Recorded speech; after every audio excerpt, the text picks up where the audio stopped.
अपने निंदिया के कई दना दवाई पिया के तोहे जगाई पिया ना। अपने निंदिया के कई दना दवाई पिया के तोहे जगाई पिया ना।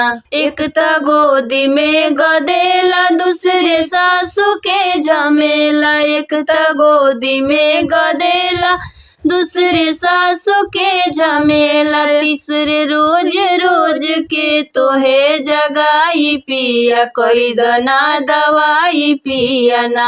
तीसरे रोज रोज के तोहे जगाई पिया कई दना दवाई पिया ना। अपने निंदिया के कई दना दवाई पिया के तोहे जगाई पिया ना।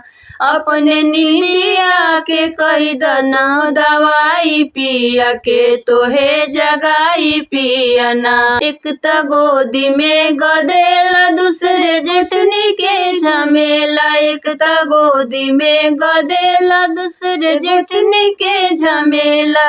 तीसरे रोज रोज के तोहे जगाई पिया कई दना दवाई पिया ना।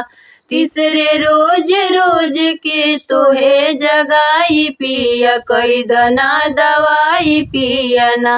अपने नींदिया के हो अपने नींदिया के कई दना दवाई पिया के तोहे जगाई पिया ना। एक त गोदी में गदेला दूसरे नंदी के झमेला। एक त गोदी में गदेला दूसरे ननद के झमेला। तीसरे रोज रोज के तोहे जगाई पिया कई दना दवाई पिया ना। तीसरे रोज रोज के तोहे जगाई पिया कई दना दवाई पिया ना।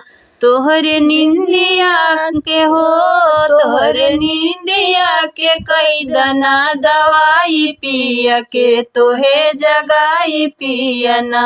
एक त गोदी में गदेला दूसरे देवर के झमेला। एक त गोदी में गदेला दूसरे ससुर के झमेला। तीसरे रोज रोज के तोहे जगाई पिया कई दना दवाई पिया ना।